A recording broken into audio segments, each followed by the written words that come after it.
Hi guys, welcome to my channel. మనం ఈ ఛానల్లో ఆల్ క్లాసెస్ సంబంధించి ఇంగ్లీష్ లెసన్స్ అన్నిటిని తెలుగులో ఎక్స్ప్లెయిన్ చేసుకుంటూ ఉన్నాం కదా. సో అందులో భాగంగా ఈరోజు ఇంటర్మీడియట్ ఇంగ్లీష్ టెక్స్ట్ బుక్లోని the voice of the rain పోమ్ని తెలుగులో ఎక్స్ప్లెయిన్ చేసుకుందాం by Walt Whitman. So late చేయకుండా స్టార్ట్ చేద్దాం.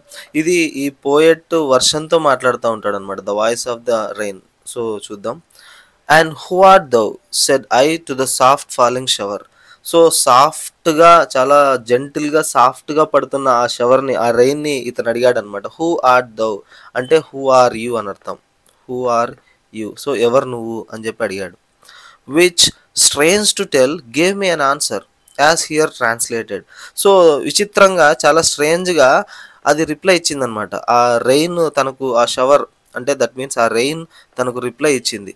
అది మనకి ఇక్కడ ఇంగ్లీష్లోకి ట్రాన్స్లేట్ చేశారనమాట. అది తన లాంగ్వేజ్లో చెప్పింది. సో ఇక్కడ ట్రాన్స్లేట్ చేస్తూ ఉన్నాం దాన్ని.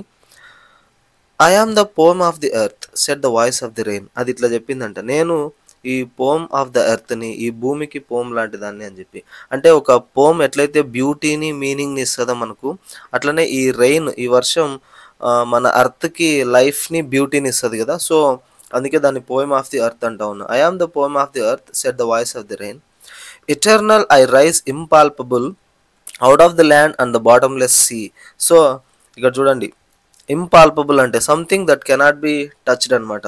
సో అది ఎప్పుడు eternal I rise impalpable out of the land and the bottomless sea. So మన భూమి నుంచి, ఈ బాటమ్లెస్ సీ నుంచి పైకి వెళ్తూ ఉంటుంది అనమాట, ఎవాపరేట్ అవుతూ ఉంటుంది. Eternal I rise impalpable. Impalpable అంటే ఇక్కడ ఎవాపరేట్ అవ్వడం అనమాట, అంటే వేపర్.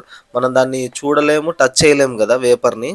సో అట్లా నేను వేపర్గా ఈ బాటమ్లెస్ సీ నుంచి ఈ వాటర్ ఏమవుతుందంటే వేపర్ అయ్యి పైకి వెళ్తుంది. ఎక్కడికి అంటే upward to heaven. Whence vaguely formed altogether changed and at the same. So upward to heaven, so హెవెన్కి వెళ్తుంది అనమాట పైకి. హెవెన్ అంటే ఇక్కడ స్కై. సో కింద ఉన్నటువంటి వాటరు ఎవాపరేట్ అయిపోయి పైకి స్కైలోకి వెళ్తుంది. అప్పుడు వేగ్లీ ఫార్మ్డ్, వేగ్లీ అంటే అన్క్లియర్ అని అర్థం, అన్క్లియర్. సో అవి క్లౌడ్స్ అన్నీ అన్క్లియర్గా ఉంటాయి కదా. సో అట్లా ఫామ్ అయిన తర్వాత, క్లౌడ్స్ లాగా మారిన తర్వాత ఆల్ టుగెదర్ చేంజ్డ్. సో కింద ఉన్నటువంటి వాటర్ మళ్ళీ వేపర్గా చేంజ్ అయ్యి మళ్ళీ ఇప్పుడు క్లౌడ్గా. సో మొత్తానికి దాని ఫామ్ అంతా చేంజ్ అయిపోయింది. But and at the same, కానీ ఆ వాటర్ మాత్రం చేంజ్ అవ్వదు కదా, సేమ్ వాటర్. సో దాని ఫామ్ చేంజ్ అయ్యి ఉండొచ్చు, వాటర్ నుంచి వేపర్ లాగా, వేపర్ నుంచి ఇప్పుడు ఆ క్లౌడ్స్ లాగా మారిండొచ్చు, కానీ ఆ వాటర్ మాత్రం సేమ్ అనమాట. I descend to lave the droughts atomies dust layers of the globe. So I descend అంటే మళ్ళీ కిందికి రావడం అనమాట. Rain falls down to wash the earth. Lave అంటే ఇక్కడ వాష్ అని అర్థం. సో వాష్ చేస్తుంది అనమాట మన డ్రౌట్స్ని, కింద ఉన్నటువంటి కరువులు ఉంటాయి కదా మొత్తం, సో అవి లేకుండా చేస్తుంది.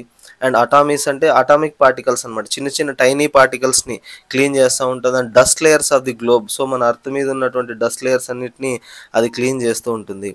And all that in them without me were seeds only latent unborn.